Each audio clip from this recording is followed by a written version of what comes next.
Praise God. ക്രിസ്തു യേശുവിൽ പ്രിയപ്പെട്ടവർക്ക് വന്ദനം. ജീവവചനം ചാനലിലേക്ക് ഏവർക്കും സ്വാഗതം.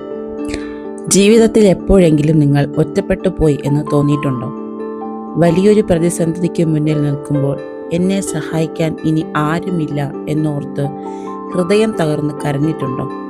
കടഭാരങ്ങൾ, രോഗങ്ങൾ, ഭാവിയെക്കുറിച്ചുള്ള ആദികൾ ഇവയൊക്കെ നമ്മളെ ശ്വാസം മുട്ടിക്കുമ്പോൾ പലപ്പോഴും നമ്മൾ ചോദിച്ചു പോകുന്ന ഒരു ചോദ്യമുണ്ട്: ദൈവം എന്നെ കാണുന്നുണ്ടോ?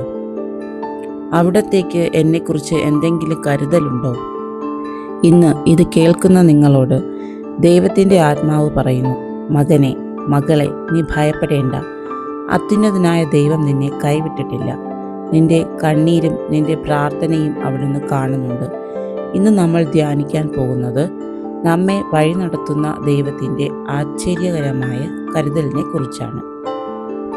സകല ചിന്താകുലവും അവൻ്റെ മേൽ ഇട്ടുകൊള്ളുവിൻ. 1 പത്രോസ് 5-ാം അധ്യായം 7-ാം വാക്യത്തിൽ ഇങ്ങനെ പറയുന്നു: അവൻ നിങ്ങൾക്കായി കരുതുന്നതാകയാൽ നിങ്ങളുടെ സകല ചിന്താകുലവും അവൻ്റെ മേൽ ഇട്ടുകൊള്ളുവിൻ. എത്ര മനോഹരമായ ഉറപ്പാണിത്! നമ്മൾ നമ്മുടെ ഭാരങ്ങളും വേവലാതികളും തല ചുമടായി കൊണ്ടു നടക്കാൻ ദൈവം ആഗ്രഹിക്കുന്നില്ല. അത് എൻ്റെ മേൽ ഇട്ടേക്കുക, ഞാൻ നോക്കിക്കോളാം എന്നാണ് ദൈവം പറയുന്നത്. നമ്മൾ പലപ്പോഴും ചിന്തിക്കാറുണ്ട്, എൻ്റെ പ്രശ്നങ്ങൾ ഇത്ര വലുതല്ലേ, ഇതെങ്ങനെ മാറുമെന്ന്. എന്നാൽ പ്രിയപ്പെട്ടവരെ, നമ്മുടെ പ്രശ്നങ്ങളുടെ വലിപ്പമല്ല, നമ്മുടെ ദൈവത്തിൻ്റെ വലിപ്പമാണ് നമ്മൾ നോക്കേണ്ടത്. ചെങ്കടലിന് മുന്നിൽ വഴിമുട്ടി നിന്ന ഇസ്രായേൽ ജനത്തോട് ദൈവം പറഞ്ഞത്: നിങ്ങൾ ഭയപ്പെടേണ്ട, മിണ്ടാതിരുന്ന് യഹോവ ഇന്ന് നിങ്ങൾക്കായി ചെയ്യാൻ പോകുന്ന രക്ഷയെ കാണുവിൻ എന്നാണ്. വഴിയില്ലാത്ത ഇടത്ത് വഴി തുറക്കുന്നവനാണ് നമ്മുടെ ദൈവം. നിങ്ങളെ ഈ നിമിഷം വരെയും ജീവനോടെ കാത്തു സൂക്ഷിച്ച ദൈവം ഇനി അങ്ങോട്ടുള്ള നിങ്ങളുടെ ജീവിതവും മനോഹരമായി കരുതും. മത്തായി എഴുതിയ സുവിശേഷം 6-ാം അധ്യായം 26-ാം വാക്യത്തിൽ യേശു ക്രിസ്തു ഒരു വലിയ സത്യം നമ്മെ ഓർമ്മിപ്പിക്കുന്നുണ്ട്. യേശു പറയുന്നു: ആകാശത്തിലെ പറവകളെ നോക്കുവിൻ. അവ വിതയ്ക്കുന്നില്ല, കൊയ്യുന്നില്ല, കളപ്പുരയിൽ കൂട്ടിവെക്കുന്നതുമില്ല.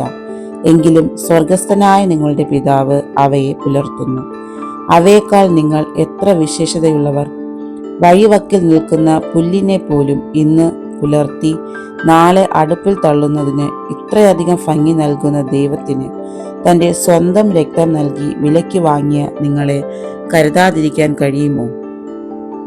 രാവിലെ ഉണർന്നെഴുന്നേൽക്കുന്ന പക്ഷികൾക്ക് നാളെക്കുറിച്ച് ആദിയില്ല.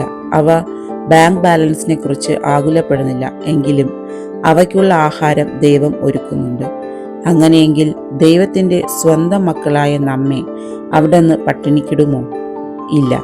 നമ്മൾ ചോദിക്കുന്നതിന് മുൻപേ നമ്മുടെ ആവശ്യങ്ങൾ അറിയുന്ന ഒരു സ്വർഗസ്ഥനായ പിതാവ് നമുക്കുണ്ട്.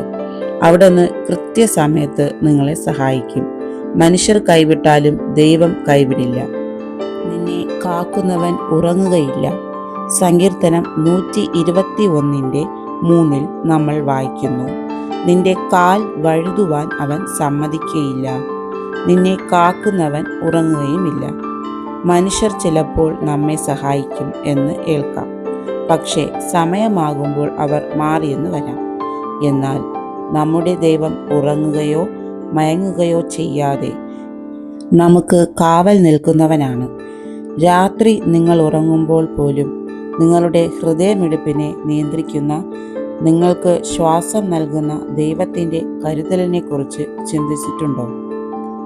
നീ ഭയപ്പെടേണ്ട, ഞാൻ നിന്നോട് കൂടെയുണ്ട്. ഭ്രമിച്ചു നോക്കേണ്ട, ഞാൻ നിന്റെ ദൈവമാകുന്നു. ഞാൻ നിന്നെ ശക്തീകരിക്കും, ഞാൻ നിന്നെ സഹായിക്കും. എൻ്റെ നീതിയുള്ള വലങ്കൈ കൊണ്ട് ഞാൻ നിന്നെ താങ്ങും. യെശയ്യാവ് 41-ാം അധ്യായം 10-ാം വാക്യം. ഈ വചനം ഇന്ന് കേൾക്കുമ്പോൾ നിങ്ങളുടെ ഹൃദയത്തിലേക്ക് എടുക്കുക.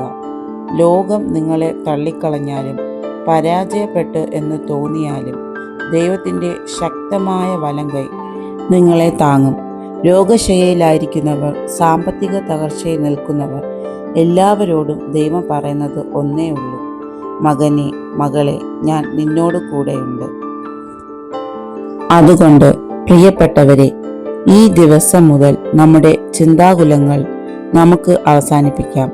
ഫിലിപ്പിയർക്ക് എഴുതിയ ലേഖനം 4-ാം അധ്യായം 19-ാം വാക്യത്തിൽ പറയുന്നു, എൻ്റെ ദൈവമോ നിങ്ങളുടെ മുട്ടൊക്കെയും തൻ്റെ മഹിമയ്ക്കൊത്തവണ്ണം ക്രിസ്തു യേശുവിൽ തേജസ്സോടെ തീർത്തു തരും.